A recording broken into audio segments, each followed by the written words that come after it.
दोस्तों शिमर को ज़िलजोशन पुकारते थे और वो इसलिए पुकारते थे कि वो अरबों में पहला शख्स था जिसने ज़िरा पहनी थी, जो कि उसको एक ईरान के बादशाह ने दी थी।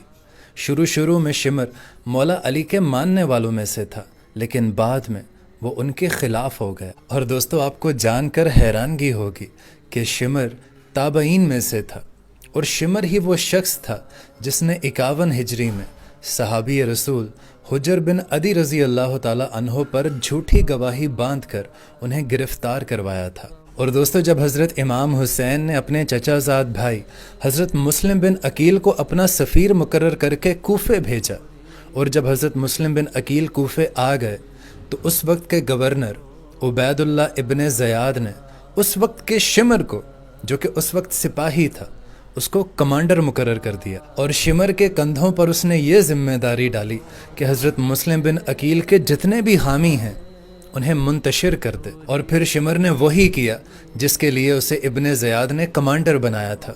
उसने मुसलमानों को खौफज़दा किया, हिरासा किया, उसे कैद में डाला, और शिमर ही ने हज़रत मुस्लिम बिन अकील के घर का मुहासरा करके उन्हें भी शहीद कर दिया। और फिर जब 61 हिजरी को नवासा रसूल करबला में पहुंचे तो उस वक्त कूफी फ़ौज का जो सिपा सालार था वो उमर बिन साद था, जो कि हज़रत इमाम हुसैन से जंग नहीं करना चाहता था। वो कोई पुरअमन हल इसका तलाश करना चाहता था। लेकिन दूसरी तरफ इब्ने ज़याद के उकसाने पर शिमर को उसने राज़ी कर लिया कि इमाम हुसैन को हम शहीद करेंगे। और दोस्तों फिर 9 मुहर्रम 61 हिजरी का दिन आया। शिमर अपनी 4000 फ़ौज के दस्ते को लेकर उमर बिन साद के पास करबला पहुंचा। शिमर अपने साथ कूफा के गवर्नर इब्ने ज़याद का एक धमकी आमेज़ ख़त भी लाया था, जो उसने उमर बिन साद के हवाले किया, और उमर बिन साद उस ख़त के मुताबिक अपना अमल करने लगा। और उस ख़त में साफ साफ लिखा था, या तो इमाम हुसैन अलैहिस्सलाम बैत करेंगे या फिर उनसे जंग होगी। और दोस्तों जंग के लिए शिमर को ही सिपाहियों का अमीर मुकर्रर कर दिया गया। और दोस्तों यहाँ पर बहुत कम लोग जानते होंगे कि जिस कबीले से शिमर का ताल्लुक़ था उसी कबीले से हज़रत अब्बास अलमदार का ताल्लुक़ था, यानी शिमर उम्मुल बनीन के ही कबीले से ताल्लुक़ रखता था। लिहाजा उसने हज़रत अब्बास को एक ऑफ़र दी, और वो ऑफ़र ये थी कि हज़रत अब्बास और उनके तीनों भाई करबला के मैदान को छोड़कर चले जाएं तो उन्हें इब्ने ज़याद पनाह देगा। और जब हज़रत अब्बास ने उस अमान नामे को पकड़ा तो उसके 2 टुकड़े करके हवा में उड़ा दिया, और शिमर से मुखातिब होकर कहने लगे कि तुम क्या चाहते हो? मैं आले रसूल के साथ गद्दारी करूं? अगर हिम्मत है, जुर्रत है तो मुझसे मुकाबला करो। और दोस्तों यही शिमर था योम आशूरा के दिन जब इमाम हुसैन अहले बैत से मुतल्लिक अहदीस बयान कर रहे थे, तो इसी शिमर ने उनकी बात को टोका था, काटा था, जिसका मुंह तोड़ जवाब हज़रत हुबैब बिन मुज़ाहिर ने दिया। और दोस्तों यही वो बदबख्त था जिसने 9 मुहर्रम की रात को 200 सिपाहियों के साथ खैमों पर हमला किया था। और जब हज़रत इमाम हुसैन करबला के मैदान में मुकाबला करने के लिए आए तो यही वो शिमर था जिसने अपनी फ़ौज को हुक्म दिया कि यकबारगी से हमला आवर हों, एक एक करके हम हज़रत इमाम हुसैन का मुकाबला नहीं कर पाएंगे।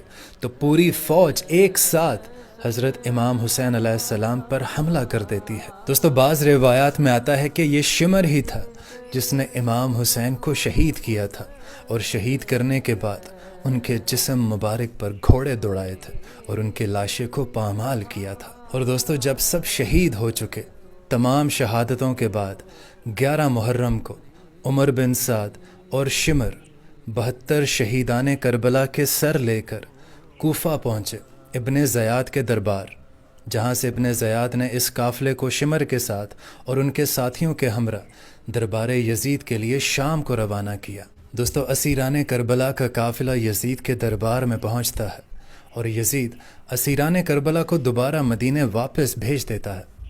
मदीने वापस जाने पर शिमर मलऊन की तमाम जिम्मेदारियां ख़त्म हो जाती हैं और वो कूफा वापस आ जाता है। दोस्तों सन 66 हिजरी में मुख्तार सकफ़ी ने जब क़याम किया तो शिमर ने भी उस जंग में हिस्सा लिया, और शिमर उस जंग में बुरी तरह हार गया। और दोस्तों ये वही मुख्तार सकफ़ी हैं जिन्होंने इरादा किया था کہ کربلا میں موجود تمام یزیدی کمانڈر کو وہ موت کے گھاٹ اتاریں گے اور اہل بیت کے گھر کا بدلہ لیں گے۔ دوستو، جنگ میں شکست کے بعد کوفے سے شمر فرار ہو گیا تو مختار سقفی نے اپنا ایک دستہ ترتیب دیا جو شمر کے پیچھے بھیجا، لیکن اس ملعون نے اس تمام دستے کو بھی شہید کر دیا۔ اور جب یہ خبر مختار سقفی تک پہنچی کہ ان کے دستے کو شمر نے شہید کر دیا ہے تو مختار سقفی نے خود سے عہد کیا کہ وہ خود اس کی تلاش میں نکلیں گے، اسے ڈھونڈیں گے اور اسے گھیر کر ماریں گے اور اسے قتل کریں گے اور اہل بیت کا بدلہ لیا جائے گا۔